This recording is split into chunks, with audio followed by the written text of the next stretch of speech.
Namaste Friends, welcome back to the Web Technology video learning series. These days we have been learning about various topologies. We have understood what is a topology, why it is required, and how to evaluate a particular topology, right? What are the metrics? Then we did a little bit of deep dive into a bus topology, the first of all, and then we went into a bit of understanding ring topology and more specifically the token ring topology. So far we have seen that the bus remained unintelligent. Token ring offered better performance than bus topology, but at the same time it may precipitate in starvation for some computer house, right? So now today we'll study the most popular topology of that is being used, which is a star topology, and we'll also see why star topology is so popular. To start with, what is a star topology? A star topology is where you have all computers in the network connected to a central hub. This hub is where all the computers end up sending their data to or receiving the data from. This is a major change from the previous two topologies that we have seen.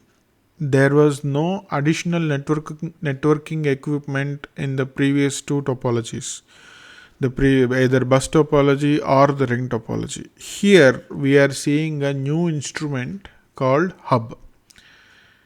And we are saying that in a star topology, all the computers are actually connected to this hub and not to each other directly. There is no direct connection. All the connections are through this hub. Any computer wants to become part of a network, that computer should get connected to that hub. Right? Any computer that wants to get connected to a network will have to get connected to the hub. So any computer that wants to send the data will send to this hub, and then this hub will send it to the recipient. There are few ways there. The differences there we'll see, right? But there is a hub, which is a central hub, and this hub has multiple ports, and they are numbered. You can see from the picture. There are 4 computers, A, B, C, and D. And all of them are connected to the same hub, but A is connected to port 3 on the hub, B is connected to port 1 on the hub, C is connected to port 2 on the hub, and D is connected to port 4 on the hub. You can consider these ports to be like mini NICs that we talked about earlier. So there are embedded NICs inside the hub that give connectivity for the hub to the network. Instead of a computer, we have a hub, and instead of a computer may have 1 or 2 NICs or maybe a little bit more, but a hub traditionally or historically has many ports. In our example, we have a hub that has 4 ports and it is having 4 computers connected to it. Okay. Now, there are different kinds of hubs.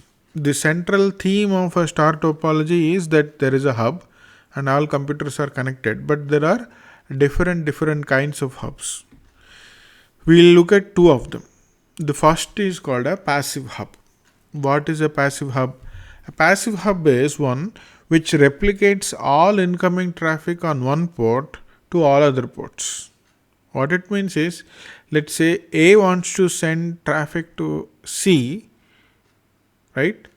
Then hub receives traffic on 3 and it sends it out on 1, 2 and 4. It sends out on all other ports, which means that all computers receive all traffic.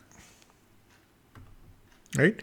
Now, what happens? Now, if you remember, we have studied that the data traffic that actually gets put on the wire has some data that says what is the sender of the traffic and who is the intended recipient of the traffic, the computer addresses. So the computers that receive traffic that are not meant for them, which will just drop the traffic. Let's look at this graphically. Computer B wants to send data to computer D, right? Then B sends the traffic, and because this is a passive hub, A, D and C, all of them receive the same data. Now A and C are not the intended recipient, so they just drop the traffic. And only D gets the data inside and it processes the data. So far, so good. There is no collision. However, the hub is just replicating all the data. There is no intelligence in the hub apart from the fact that there is a central connectivity here. The problem is A and C are receiving data that are not meant for them. So there is a time waste in A and C to drop the traffic, and at the same time, when they have to send the data, there is a problem there as well, right? The next hub type that we see is an active hub. What is an active hub? An active hub actually remembers which computer is connected to which port. What it means is the active hub knows that computer B is connected to port 1, computer C is connected to port 2, computer D is connected to port 4 and computer A is connected to port 3 in our diagram. In our small computer network that we have put as a diagram. Why is this useful? The active hub not only remembers these ports and computers, the hub also looks at each of the packet. The packet says I am coming from computer B and I am going to computer D, right? Now the hub knows that computer D is connected to port 4 and therefore the hub does not replicate the packets to other ports. It only sends the packet to port 4. This is called forwarding. So the forwarding happens only to the port where the recipient computer is connected to. It does not replicate the packets on other two ports in our network. So what it means is you can actually have multiple connections simultaneously going on. B is sending to D, A is sending to C and so on and so forth. Let's look at this graphically. Same example, computer B wants to send data to computer D and now B transmits. Now active hub receives the data on port 1. It knows that the recipient computer is D by looking at the packet. It already knows that D is connected to port 4 and therefore it sends the data only to D. There is no data going to A or C. This is the advantage. Now you can say A wants to send the data to C. So A sends traffic. At the same time, while B and D are talking to each other, A is also able to send data to C without really getting lost in the shared medium. How is this possible? Because the bus is no longer unintelligent. We have replaced the bus with a smart or intelligent equipment called active hub. This is allowing us to have a very high performance network. Or Mr. B is back. He has a question. Active hub seems better, but are they costly? Right? Because we are saying that they are smart equipment. They know things. They understand things. They look at the packet. They look at packet and understand where they are. But all of this means intelligence, and intelligence means they are costly. Right? Intelligence means they are available only at a particular price. The answer is yes, right? The active hubs are costly. But more important point is the active hubs are actually known in the industry as switches and routers. Right? You are hearing the words right. Switches and routers. The Wi-Fi router that you have somewhere in your home is actually an active hub. It is a router because it is both a hub and it also does some kind of a routing that you will probably learn later. But primarily it is a hub, active hub. Likewise, there are devices which are called switches, which are also active hubs.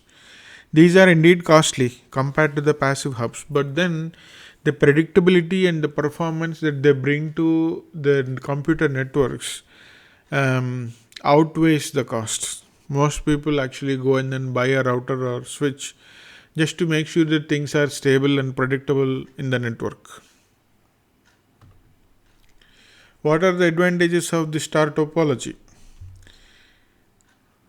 If you've seen the ring topology, if one computer is not working well, then that affects the entire topology. No longer the case with star topology. One or more malfunctioning computers do not affect the topology. The topology continues to function, the network continues to function just for the just apart from the computer that is not working. It is very easy to add more computers to the topology, and more importantly, it does not impact the performance. If you remember in ring topology, it is not so easy to add computer to the topology. Maybe it is a little bit easier than bus. Just add two more connections. But then definitely when we add a new computer to a ring topology, it impacts the overall performance because the packets, which is both the tokens and the data, has to go through at least one more computer, so that increases the latency. Whereas in star, all that you need to do is get a cable connected from the hub connected to the computer, and there is no topology, there is no latency impact because the hubs are active. They understand where the computers are connected. There are no packet losses, there are no collisions. This is because of the active hubs. It is very easy to detect faults in the topology, right? Because you know exactly which computer is not working, which means that either that computer is not good, or that particular port of the hub is not good, or that cable is not good, but everything else is okay. It gives the best performance even when everybody wants to send traffic to every other computer. Why? Because the active hub is knowing exactly where to send data to, so it will not bother other ports with the data, and that means the other ports are free to receive data and send data. So it gives the best performance. But there are disadvantages too. The number of cables are higher. Every computer that needs to be connected to hub will need a new cable. Right? This means this is a bit expensive. Number of cables is adding to the cost. Not just that, because everything has to be centrally connected to the hub, you have to lay wires from the place of the computer to the hub. If your hub is in a central location and if your computer is far off, then the length of the cable will be very, very high. So that is also adding to the cost. More than that, if there is a problem in the central hub, then it brings down the entire network. We have added lot of intelligence and created a new network equipment called hub, or an active hub, or a switch, or a router. But if there is a problem with this router or a switch or the active hub, the entire network will come down. It will not function at all. Having said this, the possibility of a central hub going down with a problem is very low because of the advances in the technology, because of the advances in how what kind of intelligence can be put on the hub. You can almost see that even though we know that the central hub is single point failure in this star topology, almost everybody who has a network or who has Wi-Fi in the homes or in offices, Wi-Fi or wired networks, they all use the star topology because the active hubs have become reliable. The number of faults that they will have is very, very minimal. So that is one of the reasons why this is the most popular topology in computer networking. At this point, we stop. We have almost concluded discussion on the topologies. Um, we have learnt network topologies. Network topology is nothing but arrangement of various elements like links, computers. We have studied three topologies. Bus topology has all the computers connected via a bus, which is a shared medium. Ring topology added little bit of intelligence into the computers, and but had the ring topology had computers connected in a circular way. Star topology has all computers connected in a central hub to a central hub. The bus topology is simple, very less costly, but very inefficient because of collisions. The ring topology is better, but is still inefficient because of starvation. The star topology is very efficient, but is costly because of the additional equipment that is needed. So that's a summary of all the different things that we have learnt in the topology. If you don't remember this well, please go back and look at the videos and learn from them. Then in next videos, we'll learn more topics on the web technology. Thank you.